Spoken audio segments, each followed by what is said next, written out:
Okay, so for us, okay, let me see here. Got the slideshow. Inside. Okay, so for us, we had the civil rights, because all those movements were happening at the same time. The civil rights movement with Rosa Parks protesting on the thing. Все відбувалося приблизно в той самий час. Рух за громадські права, Роза Парк.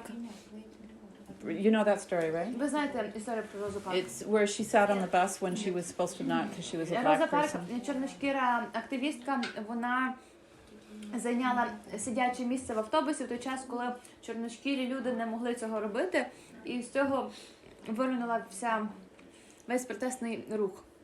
And then there was the burning of the draft cards, the men that were being sent to Vietnam. І потім було спалювання походу військових квитків чоловіками, яких відправляли на війну в В'єтнам. So Canada became the refuge for the American draft dodgers and deserters from the Vietnam War. Канада стала місцем прихистку для дезертирів, тих, хто втікав від війни у В'єтнамі. Власне, американців, яких посилали на війну, які не хотіли йти воювати. So we had like 40 to 50,000 radical thinkers who opposed the war and other aspects of American society that were no good. І, відповідно, ми отримали, як країна, 40-50 тисяч людей, які по-іншому думали, які були проти війни, і, власне, так само були проти багатьох інших аспектів американського суспільства. It was a very different war from the Ukrainian war, because these people were going and they were imperialists going and attacking Vietnam. Це була абсолютно зовсім інша війна, ніж та, що зараз в Україні, тому що цих людей відправляли в іншу країну.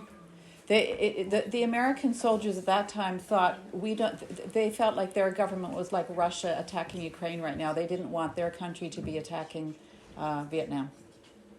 Do you understand? No, in the beginning I just missed. So it's an imperialist thing, right? Russia's coming right now to attack Ukraine. The Americans that were the men that did not want to be in the war because they had a conscience that they didn't want their government. Just like it'd be like Russians today, not wanting to go. Власне, американці не хотіли їхати у В'єтнам воювати. Це би зразу зробили російські солдати. Do you get it? В тому форматі, як Беті порівнює з тими російськими чоловіками, які втікають від призову в їхню армію, щоб воювати в Україні.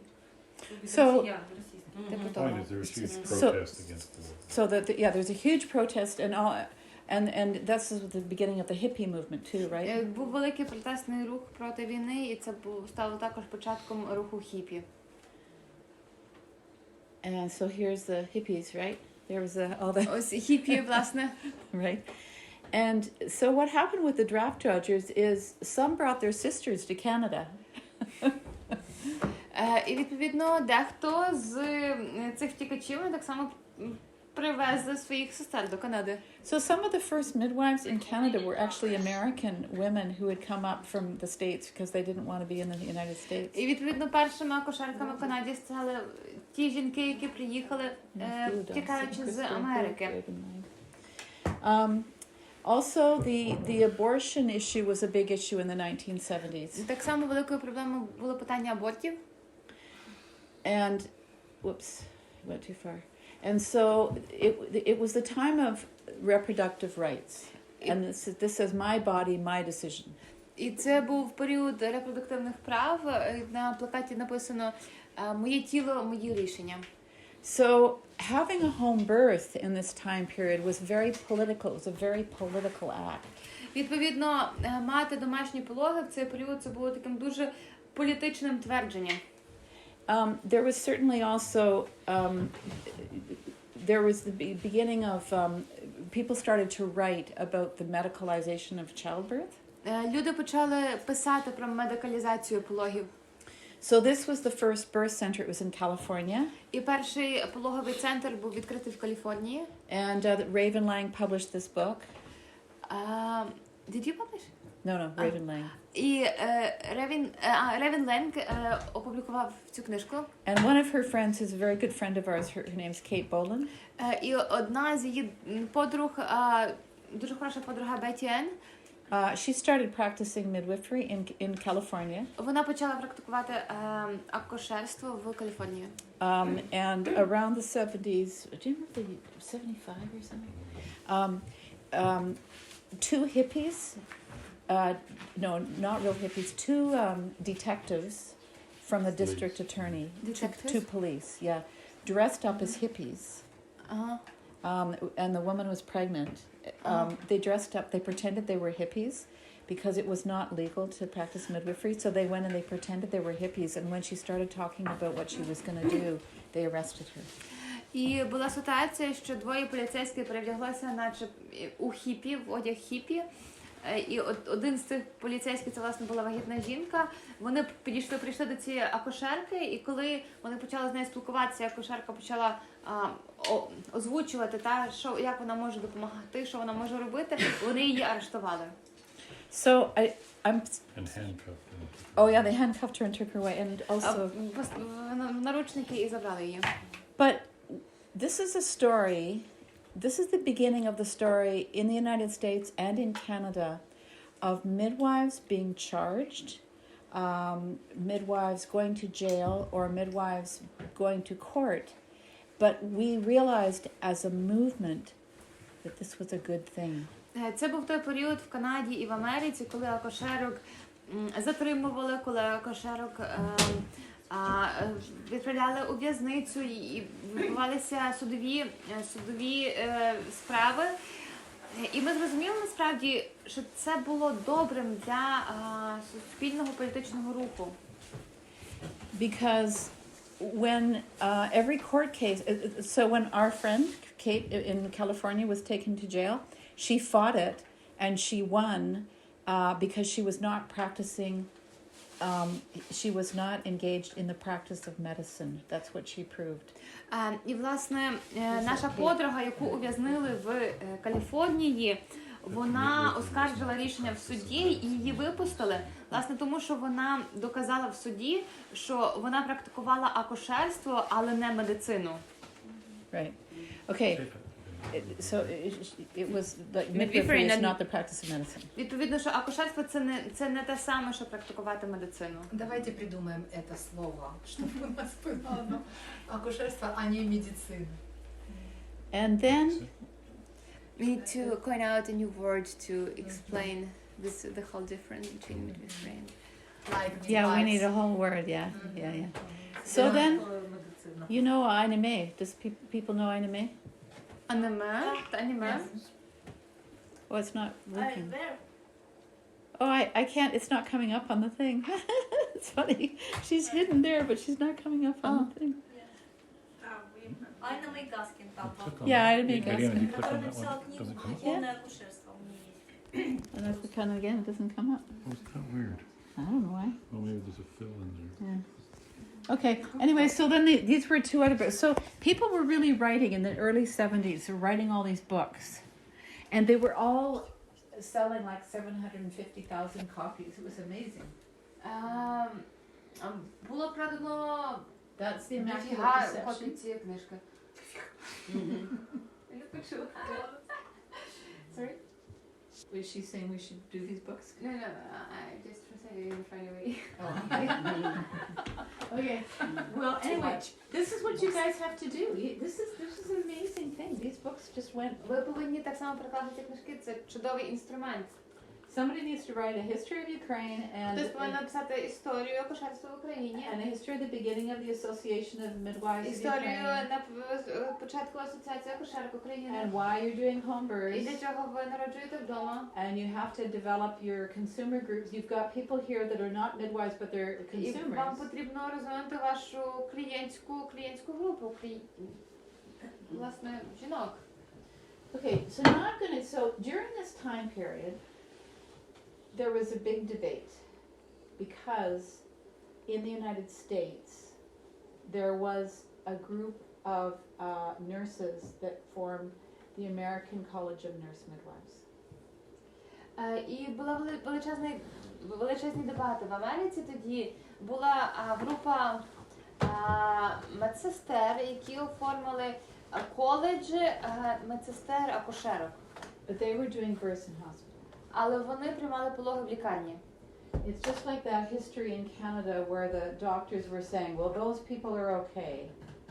But there were also the home birth midwives. Це щось схоже, як в Канаді, коли деякі акушерки працювали в лікарні, лікарі казали, окей, тобто працювати в лікарні акушеркам це є прийнятно, але ж маємо так само акушерок, які приймають пологи вдома. So this question came up, this was the big question, the big debate. If I'm going to become a midwife, is it because it's a calling for me, it's something very important for me, it's a calling from God, or it's a calling to transform every woman's life during the sacred time of birth? І розпочалися перші дебати в Канаді, і ми почали обговорювати, чи якщо я хочу стати акушеркою, чи для мене це повинно бути покликанням, чи це покликання допомогти кожній жінці прожити цей чудесний період пологів в якийсь надзвичайний спосіб.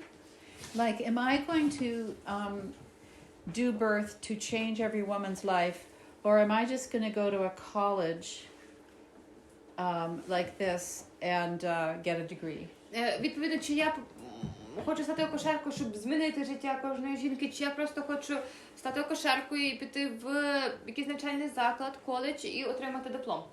Is this a very important path for me to follow my life, or am I just going to go get a degree and do the job? Чи це така дуже важливий для мене шлях, яким я хочу слідувати, чи це я просто йду і отримую свій диплом? So here's Anna May. Ось тут є Анна Мей. So Anna May and I worked with this woman in Alabama.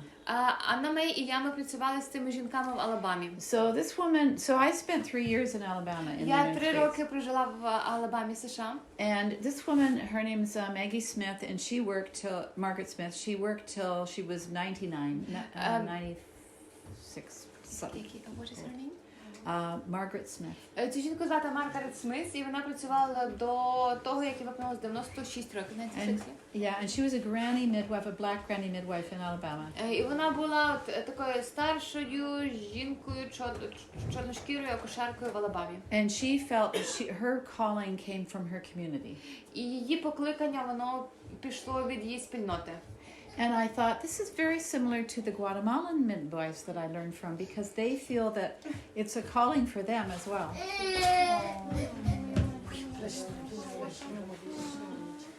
І це щось дуже схоже, я відчула, що це щось дуже схоже до досвіду Гватемали і гватемальських акушерок. So this was how the home birth midwives felt. The home birth midwives felt they were coming from this old tradition of midwives, and they were following that tradition, and we were following through with that path. І десь таким чином уявляли свій образ домашньої акушерки, що от вони пішли від таких традиційних акушерок і They were following the same path. І вони слідують тим самим шляхом. So all the hippie midwives, I was a hippie midwife, yeah. І всі акушерки хіпі, і я була хіпі акушеркою. Yeah, and I just followed into this right? І я так само слідувала цим шляхом. And I had no training at a university. I just learned from people on the ground. Я не мала освіти в університеті, я просто навчилася від людей у полі, там, в пологах. And when I went to Canada, there was no legislation for midwives, so I was not illegal. I was just illegal. І коли я приїхала в Канаду, не було ніяких законів, які б регулювали діяльність акушерок. Відповідно, я не була поза законом. Закону просто не було. And so then I started realizing, as we were going to legislation, that I decided to write a chapter for one of the books. I called it From Calling to Career. І я написала один розділ до книжки, яка називається «Від покликання до кар'єри». But I did think a lot about, is it a call? I thought a lot about some of my apprentices that would come and work with me. They had a really hard time if the mother wasn't going to do everything we said, like if she didn't have a home birth and she didn't use herbs and she didn't become a vegetarian. Я помітила, що деякі з моїх колег-акушерок, їм було доволі складно, що жінки не завжди хотіли виконувати те, що ми їм рекомендували. Що вони не хотіли мати домашніх пологів, не хотіли використовувати трави, які ми використовували там. Yeah, and so for me it was like, wait a second, that's not what we should be doing. We should be doing what the mother wants to do. Але я собі так подумала, хвилиночку, це не те, що ми повинні робити. Ми повинні робити те, що хоче мама. Maybe people just want to have a baby in hospital and have our help. Можливо, жінки просто хочуть народжувати в лікарні, але хочуть нашу допомогу. And we shouldn't judge them because that's what they want to do. І ми не повинні їх оцінювати, бо це, власне, те, що вони хочуть. And so we started to develop this term called informed choice. І ми почали розвивати термін, який називається інформоване рішення. Because Інформований вибір. I started realizing that the people that are really going into this career as a career and they get to go to the best school and they want to get the reward of being in a very elevated profession, neither them nor the person seeking this transformative sacred thing are going to be happy. Відповідно, я помітила, що ті люди, які вибирають шлях такий академічний, отримують освіту, але так само і ті, які більше слідкують якби, за своїм покликанням, якщо вони дотримуються чітко таких визначених окремих шляхів, ніхто з них насправді не є до кінця задоволений. So I'm just going to put that thought aside for a bit. Я хочу цю думку трошки відкласти на хвильку. Because I have an answer to the question, is it primarily a calling or a career? Тому що насправді я маю відповідь на питання, чи акушерство це першопочаткове покликання, чи все-таки кар'єра. So are you all with me? They seem to be attentive. Чи ви ловите, про що я говорю? They thought this, yeah? Виглядає, що ви Okay. уважно слухаєте. So we were heading into making a decision about whether we were going to actually go for legislation in Canada. І відповідно ми почали думати над тим, чи нам потрібно започаткувати, впровадити законодавство в Канаді, яке б регулювало акушерство. And we had a second debate. І у нас відбулися другі дебати. So the first debate was, is midwifery primarily a calling or a career? Отже, перші дебати це було про те, чи акушерство це першопочаткове покликання чи кар'єра. But the second debate was, should we go for legislation or should we go for decriminalization? Але другі дебати були про те, чи ми повинні легалізуватися, чи ми повинні декриміналізувати. Тобто, щоб наша діяльність була не кримінальною, чи потрібно створити якусь додаткову нормативну базу навколо нашої діяльності? So do you know the difference? Чи ви розумієте різницю? What? So Яка tell в me. чому різниця? Легалізуватися це надати як протокольного стану, да, это быть легальными, то есть работать по протоколу. Legalization is Декриминализация. referring to the protocol. Криминализация, Decriminalization. да, это Снять запрет. снять запрет на домашние пологи, если он есть, но опять-таки его же нет. Запрета. Значит, дальше так же самое работает. Или нет? Rules. To allow home births if Yeah, not to be make it, arrested. make them criminal, but not impose the rules and protocols. Але тобто забрати там, щоб це не була кримінальна відповідальність, але не створювати додаткові правила, які б регулювали цю діяльність. Okay, so you'll have to hold all these thoughts. This is the basis Ви of повинні something. Okay. тримати це в голові, ці думки. So we started thinking in Ontario, we're going to try legislation. Okay, so I studied. So I went to the library and I did a thesis. Що ми б хотіли піти в сторону створення нормативної бази. Я пішла на навчання, я писала свою дипломну роботу. So I studied what a profession is. Я вивчала, що таке є професія.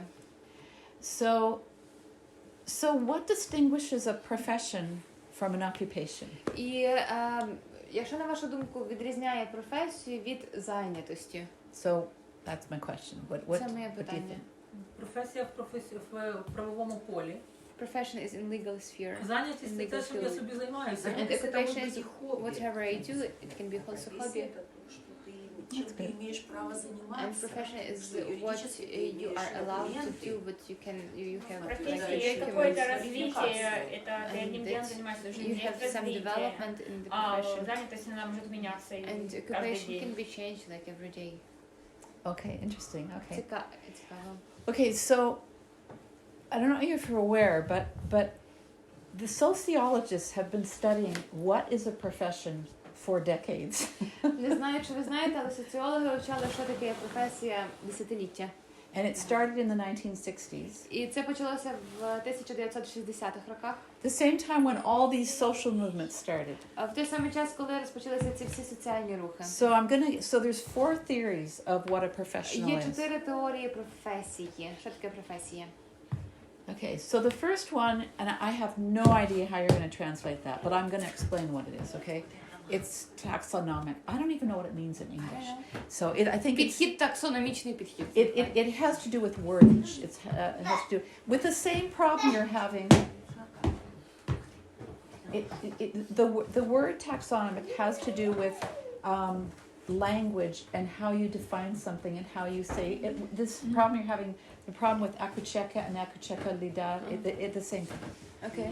Okay, so that's it means terminology basically of how to or it's identifying certain characteristics. Це власне підхід про те, що про визначення певних характеристик. Okay, so there was one approach that's called the trait approach. Now, the trait is a characteristic, okay? І відповідно був один з підходів, це був підхід за ознакою. So there's certain core features of a profession. Є якісь основні, найважливіші ознаки професії. And 3 training specialties, like Olga was saying, 3 things they do to train. І 3 речі, які роблять для входження в професію, для навчання. So it's a specialized training, prolonged training, and the knowledge that is abstract and has a service orientation. Відповідно, це є спеціалізоване навчання, це є подовжене навчання і знання, яке є абстрактним, що слугує для орієнтації в You have a service to the community. В наданні сервісів спільноті, громаді. Okay, so that's called the trait approach. Then there's the Це second one. підхід за Then ознакою. there's the functionalist approach. Функціоналістський підхід. So he says it's not just the structure and characteristics, but it's the function of what they do. Це не лише структури і характеристики, але це також функції, які виконують. And it has something to do with the relationship that you have to your client. І це має відношення до того, тобто як ти будуєш стосунок до свого клієнта. And then it says they have to have a higher education. Відповідно, необхідна вища освіта. But they have to have an ethic of service to the community. Але так само має бути етичний код надання сервісу спільноті, надання послуг спільноті. And the reason you get paid a lot as a professional is because you have service to the community. І відповідно, чому вам платять багато як професіоналу, це власне через те, що ви надаєте сервіс спільноті. So it was very interesting to us just a few decade or so ago. The president of one of the obstetric societies in the United States. Кілька десятиліть тому президент асоціації спільноти акушерів, гінекологів в Канаді. And he's not Canadian, he's American. В Америці. No, Canadians would never do that. Канадійці ви так ніколи не зробили. But this man said, he's president of this group, and he said, we're not a service agency, we're a profession. Він сказав, ні, ми не є організацію, яка надає послуги. Ми є професією. He had obviously not learned in school that the basis of his professional ability and the reason he has his status is because he's service to the community. Він, власне, напевно, не вчився в школі, бо не знав, що чому він є професіоналом. Власне, основа того, що він є представником певної професії, це те, що він надає сервіси спільноті, громаді. Okay, I know that this is very academic, but there's some things here that I think are really useful for you as you form your association. Я знаю, що це дуже академічно, але мені здається, що є дуже важливі моменти для вас, оскільки ви формуєте себе як спільноту. Because to understand what a professional is in the literature is very interesting. Тому що розуміти, що означає професія в літературі, є дуже цікаво. Okay, so this C approach, this is all in this taxonomic approach, is that there are 5 steps to become a professional. So it's full-time occupation. Ще наступний підхід, третій, зі сторони процесу, і каже, що є 5 вимог для того, щоб стати професією. Це є, власне, the first one is? Becoming full-time occupation. Тобто, власне, що це є зайнятість на повний день. You start a training school, preferably at the university level. Ви починаєте навчання для того, щоб війти в професію, бажано в університеті. The third is you form a midwife association. Третє, ви створюєте свою асоціацію. Then you lobby to get licensure for your profession. А потім ви лобіюєте, щоб отримати дозволи, сертифікати для своєї професії, щоб могти практикувати. To protect your territory. І щоб оберігати, охороняти вашу сферу діяльності. And then you get a code of ethics. І потім ви розробляєте етичний код. Does midwifery in Ukraine have these elements? Чи акушерство мідвіфері в Україні має ці елементи? Акушерська справа.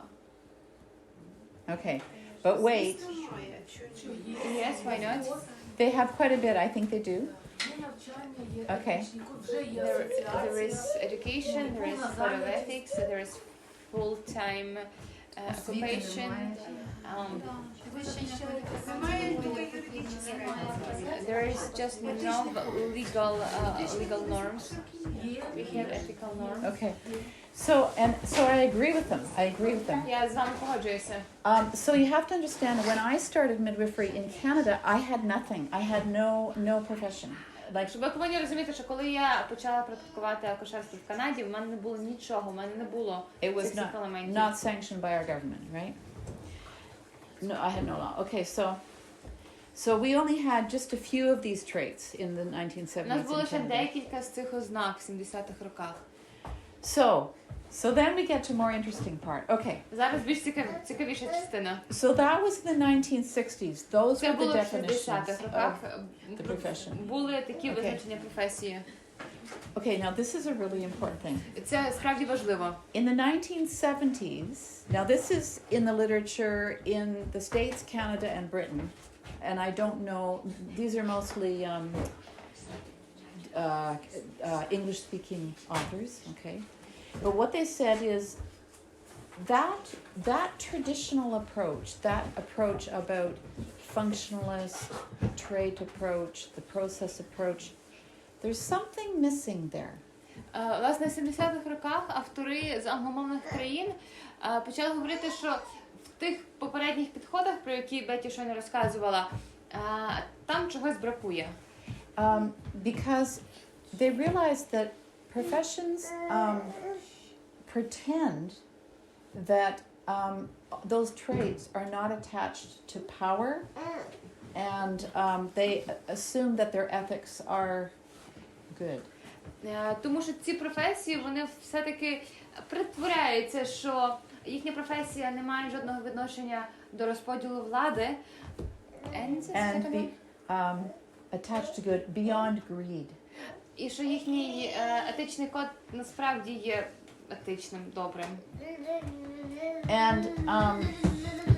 And also, it almost suggested that it was a process that was inevitable and not, and let's see how many, best way to do it. that the pretense was that it wasn't as a result of intense power dynamics.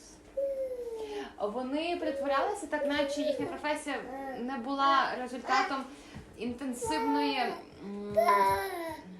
боротьби сил.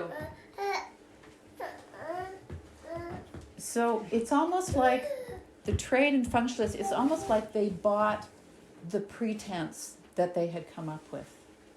Like they bought into the fact that, oh, we have a better education and we know better than other people.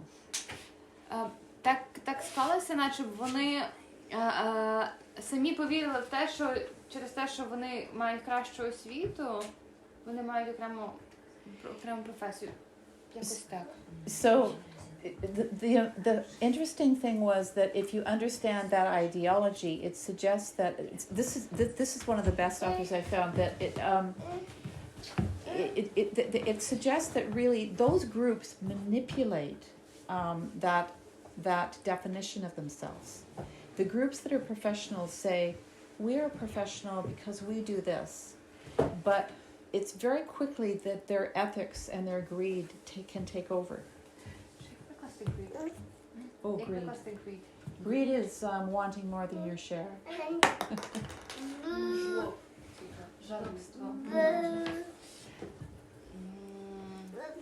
Okay, please repeat.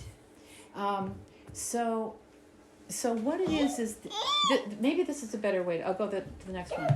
It's almost like they have a collective pretensions. Like it's all. These are all professions tend to create an image of themselves, which is self-congratulatory. Власне, що професії, вони створюють образ, так наче б вони as if they were It's their own self-image of themselves. They want to make themselves look good, and so вони хочуть виглядати добре. They can create something which is not actually the reality. І вони створюють щось таке, що може бути не обов'язково дійсністю. For instance, if we consider something very noble, you know the word noble? Так, є. Наприклад, якщо ми подумаємо про щось таке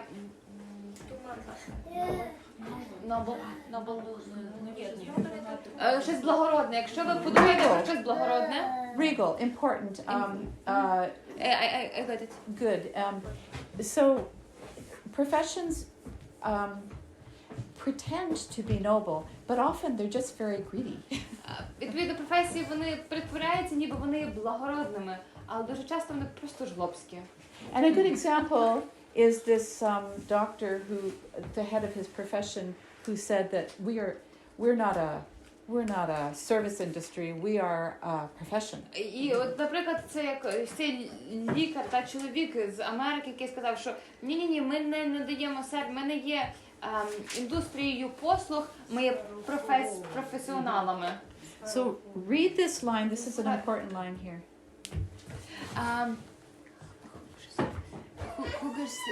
This is the name, right? Yeah, name.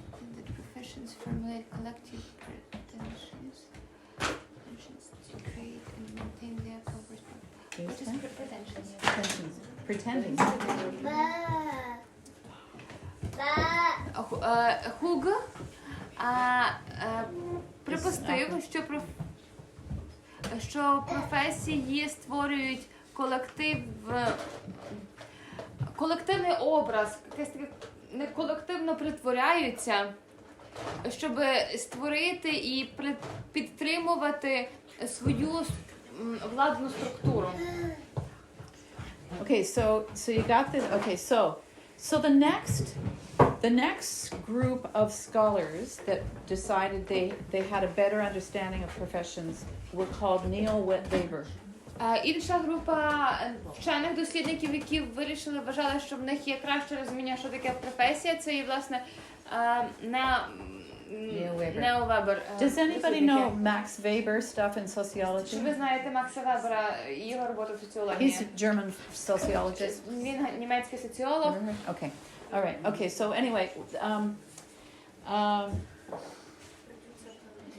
So what they suggested is that professions stake out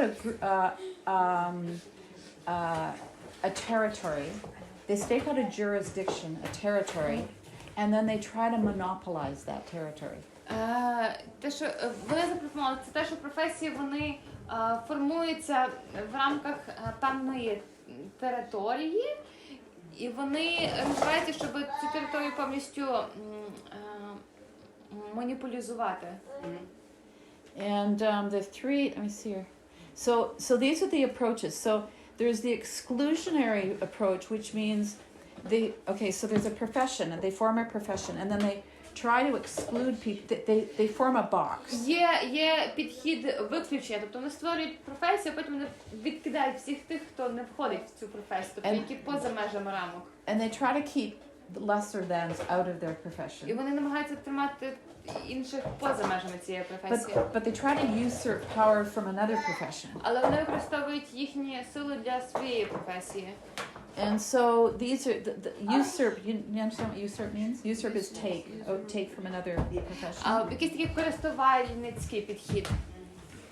And so often you take from another group in order to get some of their power. So there's always these power struggles. Часто ви берете, професія бере з якоїсь іншої групи, щоб отримати більше влади. І це от така динаміка боротьба за владу. So here we are, professions try to restrict entry to their profession. Відповідно, професії намагаються обмежити вхід в професію. And I was having, as a midwife, who was always out with women and like running around Lviv with you and Alona and just talking with women and doing things, I didn't want to be exclusionary. Відповідно, я як акушерка, яка завжди була серед жінок, я не хотіла бути виключеною. So the ultimate power play with the Weber approach is you become the dominant profession, the dominant profession. В цьому підході Вебера ви стаєте домінуючим в професії, тобто ви вивищуєте свою професію. So what's the profession that's gained most dominance? Відповідно, яка професія, яка здобула найбільший вплив?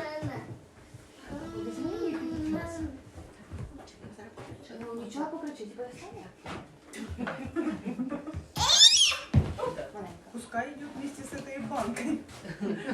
Пускай возьмет. Okay, this is a hard translation. Who next? Who next? Волеизъявление такое. Не знаю. Дуже важко. Okay, well I can. This is difficult. Yeah, this is. Difficult, It's difficult concepts. Yes. Yeah, difficult concept and but- difficult translation. So Yeah, but very. wrong translation. Yeah. Okay, so what happens though is to become dominant.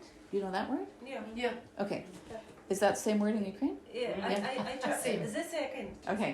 So the goal of a profession is to become a dominant profession. Цель професії домінувати. So suddenly, if you look at the Max Weber approach to the professions don't look so good. Якщо подивитися з цього боку, то професія не виглядає так гарно. And you start to realize maybe the noble thing that we think we're doing may not be so noble. Noble? Oh, noble is regal. Legal. No, regal. Regal like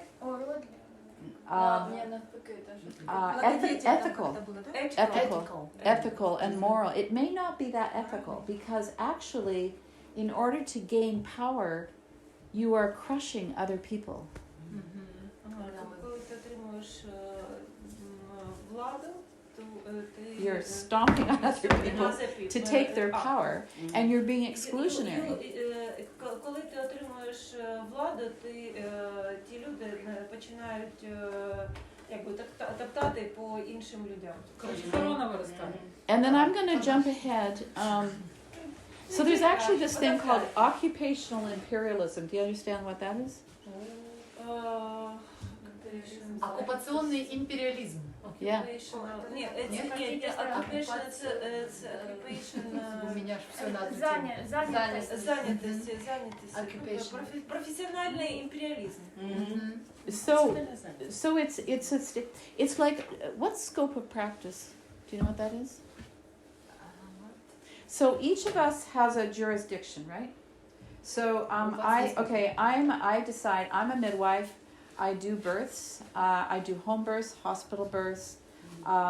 I know how to put in injection. I do inductions. I do augmentations. That's my scope of practice. Yeah? Okay. So in occupational imperialism, certain professions take from another profession what they want, and they don't want that profession to do it. Коли починається професіональний такий імперіалізм, то забирають те, що робили інші на себе. So can you give me an example in your society of who has been an imperialist? Врачи, когда взяли на себя функцию акушерок. Чи можна дати приклад Молодец. імперіалізму в суспільстві? Врач, который взял на себя функцию, вот Олечка, молодец, сразу, молодец. So what? I think I know what she said, but I just I thought you understood. Yeah. So this is the doctor who is taking the responsibility of a midwife. yeah, and they did it after midwives had been doing births for centuries. І вони це зробили, забрали в собі ці повноваження після того, як акушерки приймали пологи протягом століть. Так і є. So in Canada, we use this idea В Канаді ми використовували цю ідею, because the family doctors around the 1970s didn't want to do births anymore. тому що сімейні лікарі у 1970-х більш не хотіли приймати пологи. It was becoming like obstetrics was becoming more and more specialized. І, власне, акушер-гінекологи ставали більш і більш спеціалізованими в пологах. And so they vacated their territories. So they vacated, and as midwives, we became imperialist and moved it back in. We weren't really imperialist. They vacated. They left. They left the house. Like the doctors said, we're not going to do this. Вони залишили цю територію. These are the family doctors, not the obstetricians. Власне, сімейні лікарі. Тобто вони залишили територію пологів, вони вийшли з цієї сфери, а ми, акушерки, Беті жартує, що були імперіалістичними і зайняли цю територію. So we could take back our profession. Ми забрали назад собі нашу професію. But what was so funny and Але що ironic було смішно і іронічно, is we took it back because we were doing home births. що ми забрали собі назад свою професію, власне, тому що ми приймали домашні пологи. So then the College of Physicians and Surgeons of Ontario wanted jurisdiction over the home births. І тоді коледж Of physicians and surgeons. коледж лікарів і хірургів Онтаріо захотіли мати юрисдикцію над домашніми пологами. But they didn't do home births. Але вони не приймали домашні пологи. So we said, you can't have jurisdiction over that, you don't do it. А ми сказали, ні, ви не можете мати юрисдикцію над домашніми пологами, тому що ви їх не приймаєте. And the government agreed with us. І влада з нами погодилася. But there's a whole nother problem for me that happened. Але є ще одна велика проблема, яка сталася. The more I studied professions, the more I didn't want to be a professional. Чим більше вивчала професію, тим більше я не хотіла бути частиною якоїсь професії, до якогось підходу в Then I професії. got to the neo-Marxist approach. Тоді я наблизилася та підійшла до неомарксистського підходу. And it just said, you're a professional if you're in the dominant society and you're rich. Які казали, що ви професіонал, ви в професії, якщо ви є частиною домінантного суспільства і ви є багаті. Because a certain level in society is the group that's going to go and become a doctor and become even a midwife. Тому що лише представники певної верстви населення зможуть стати лікарями чи навіть акушерками. So I was this researcher midwife looking around for a home. Я, власне, була цією дослідницею акушеркою, яка шукала свій власний дім. Because this is the other thing I realized. The medical profession acts on behalf of the dominant class by obscuring or exclude. This is the Marxist approach. The medical profession acts on behalf of the dominant class. You just Так, translated. дуже цікаво. Медична професія функціонує від імені домінуючого класу, беручи на себе або витісняючи правдиві причини хвороби, відповідно маскуючи економічні паттерни і нерівність в суспільстві. So I thought, yeah, I'm not interested in that. Я подумала, мені це не цікаво. I don't want to become a professional. Я не хочу ставати професіоналкою в And такому форматі. So I did this thesis and I created another approach. I called it the illusory approach. Тому я написала свою дипломну і створила новий підхід, який назвала ілюзорний підхід. Because I had seen the medical professionals entirely obliterate normal birth. Destroy. Бо я бачила медичних професіоналів, які абсолютно знищували нормальні пологи. In the name of professionalism. В ім'я професіоналізму. So I thought, who am I and what do I do and what do I like and what makes me ethical and what makes me do what I want to do? І я думала, власне, а хто є I'm so я? glad she's agreeing with me. Хто є я? Що я роблю те, що я роблю? So what I decided is I'm a social activist. І я вирішила, що я є соціальним активістом. So where do I find literature on activism? Відповідно, де я знайду літературу про активізм? I go to the social movement literature. Я звертаюся до літератури по соціальних рухах. Okay, so tomorrow I'll talk about that. І завтра більше розповім про соціальні рухи. And I'll show you how we formed our profession in Ontario by uniting being a profession and doing the things we have to do. І я вам покажу, яким чином ми створили професію в себе в Онтаріо, об'єднуючи те, що ми професіоналізм But still і being професію, але все ж таки залишаючись активістами. Okay. So that's it on Canada today. I mean, Це все сьогодні про Канаду. now, everybody looks a little tired. Так виглядає, що ви змучені. Do we want to do any breach stuff or should we just close for the day? What would you like to do now? I could show them a video of breach or something. А Бетті пропонує показати відео пологів в тазовому перележанні. Або... That'd be an easier thing to do now, right? Because I'm sorry to go through that, but I think you need to understand it. Дуже перепрошую, що мені довелося проходити по цій темі, але мені здається, що вам можливо це розуміти. Yeah, yeah, and I think it would be very good as you're forming your profession to use the principles that we've gone through. Even more, you'll see tomorrow. Мені здається, що важливо, коли ви будете працювати над створенням своєї професії, важливо, щоб ви використовували ті принципи, до яких ми дійшли. But I'll just show you some breach births. Але зараз вам просто покажу пологи. I'm on call right now for a breach in Guatemala. Бетті каже, що вона зараз на зв'язку, на контакті на пологах в тазовому в Гватемалі. Yeah, by phone. По телефону. З жінкою чи з акушеркою? With midwife or with a woman? There's a midwife who's done 6 breech births and her daughter just did a birth and we just trained them and she just did the crowning touch, you know, the crowning touch? She just did a really hard birth and she did it and it's fantastic. І це акушерка, в неї вже було 6 пологів в тазовому передлежанні. І так само her daughter also did? Her doctor? The daughter? The daughter. And the daughter did. So there's a midwife and her daughter. Her daughter's about 30, the midwife's 50. Тобто це є акушерка і є донька, які близько 30, акушерці 50 років. І так само, щойно недавно буквально були складні пологи в тазовому передлежанні, але вона використала цей коронний маневр. Коронний maneuver, I like that. Коронний дотик? You'll know that. Останній штрих. Останній штрих. Stunning stick. Okay, good. Внимание. Народження голівка. Okay, where's my... Второй прием. But that's in hands and knees position, yeah? Yeah, yeah. Але це на коліно-ліктєвій позі.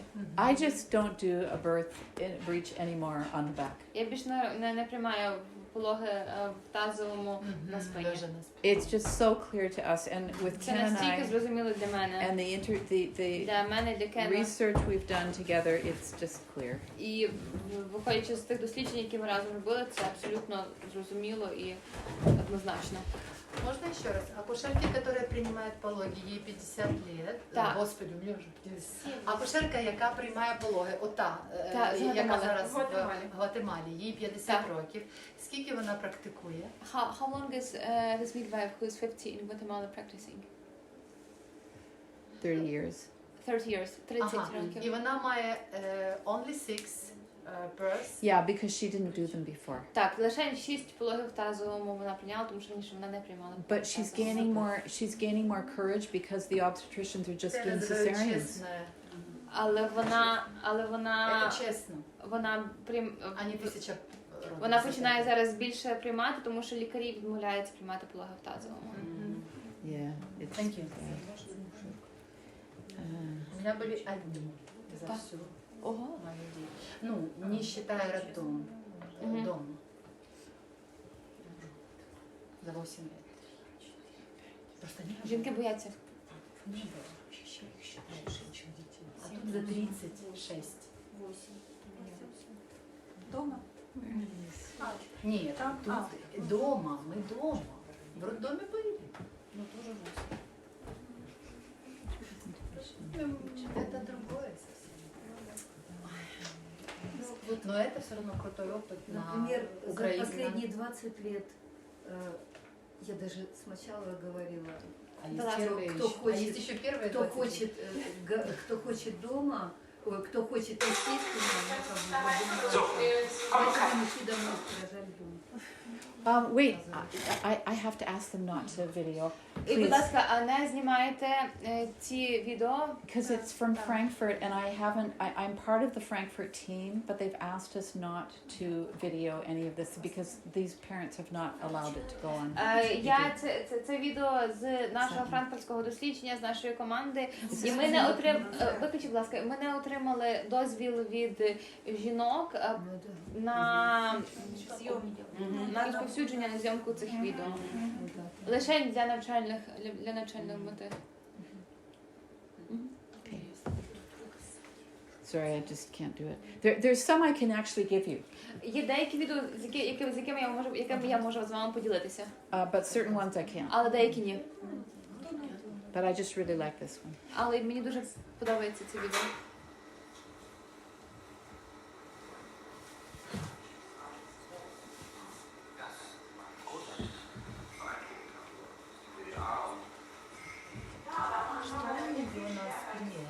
What does he has on her back? She actually has an epidural. Епідурал. Я сначала подумала, I мне don't- показалось. In my this is Frankfurt. In my unit, we don't bother with epidurals. The Це mothers. Франкфурт. В нашому відділенні ми ніколи не ставимо епідуралку. So there's the bag of water. There's the Yeah, bag yeah, what's there. that? The water. Це є водний пузир. What was it? Водний пузир? Видно, мелодию. Schieben Sie mal ein kleines bisschen mit. Schieben Sie mal ein kleines bisschen mit. Don't blink. Sehr gut. Sehr gut. Честно, Weiter я даже schieben. не показывала Weiter в schieben. росте. Weiter schieben. Geboren. Baby ist geboren. Born. Це розбив. That was quick. Links mal auf Ihre Brust. Have you seen this video? No. Single So baby, yeah? yeah, little Not big. yeah, and it's second or third birth. Це друга або третя полога. Другий чи третій? Так. І до 3 кілограмів. Так, я думаю, там 2,500 максимум. It's small baby, yes? Yeah, well, average. Average size. Середня. Not 5 pounds, like 7 pounds, 7 or 8. 7 pounds. Хто знає, скільки це кілограм? Паунди Это це 400 Pounds, грамм. maybe 3, 7 на 4, maybe 32. 3200, 3200 каже Бекі. Не, паунды. 400. So, do you want to see that again? Такой в пузыре был. Ну, а если преждевременно надо? Точно так же У меня по-ночному будет вопрос. Понимаете, они ножнее, да, когда мелкие части пальпируют изначально. Ждут, когда сядет плохо. On the bridge when blood are coming first. Okay.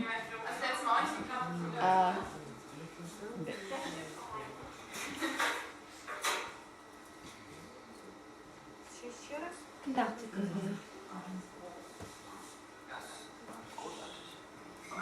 Almost sitting. Yeah, they often like to do that. Він can sit on the head. Well, that's why they got her up. But they feel like the mothers automatically do that because then they use the sacrum To make more space. Yeah.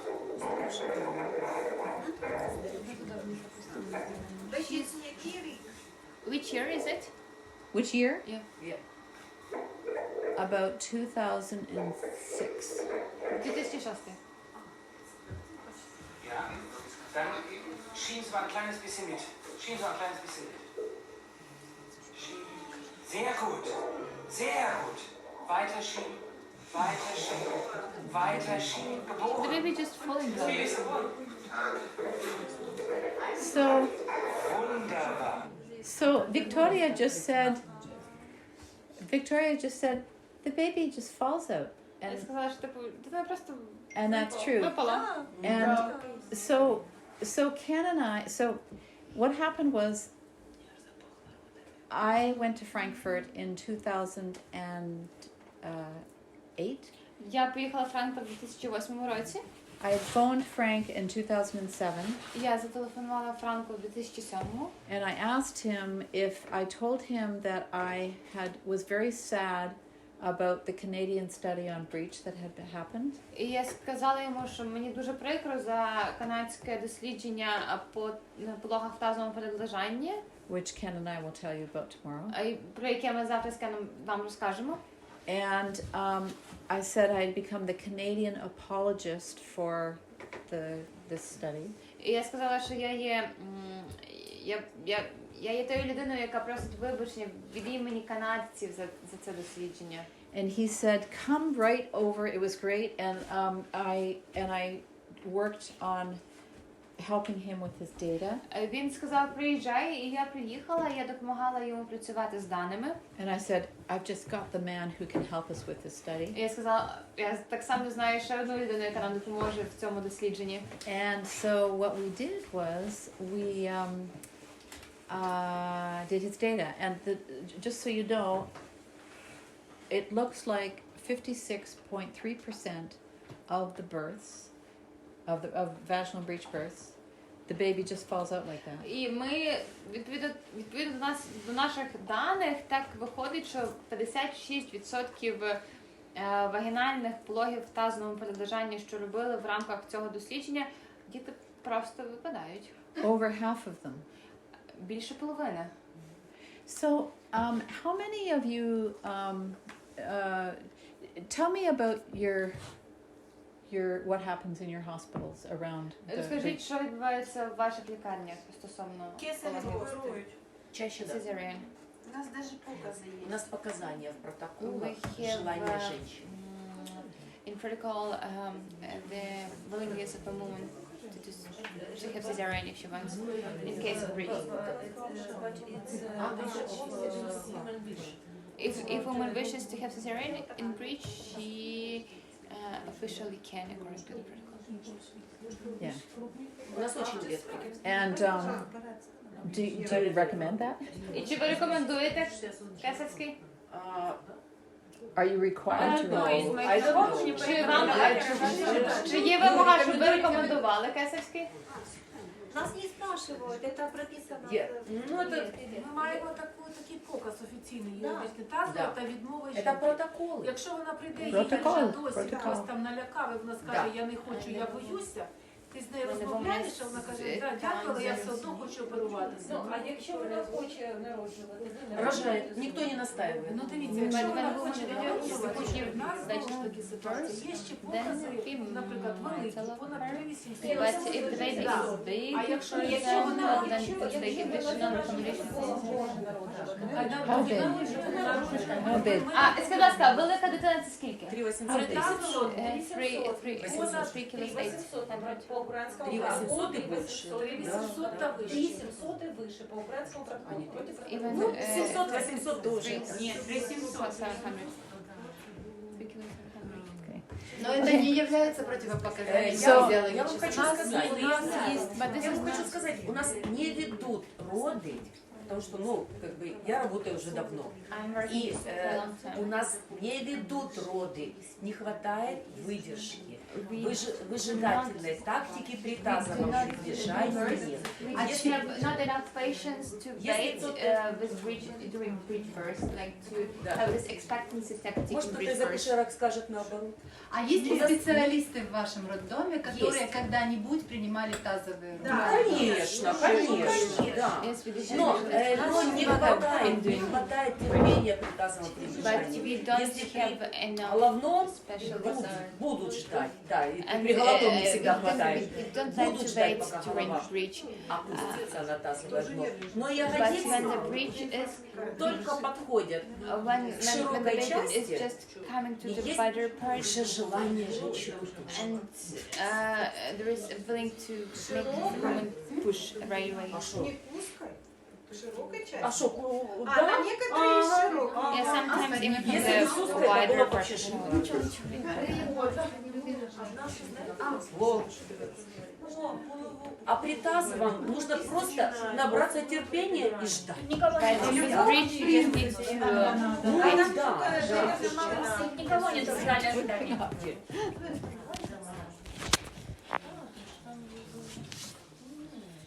А женщины, знаете же, они как? Они не читают литературу медицинскую даже на популярном языке. Even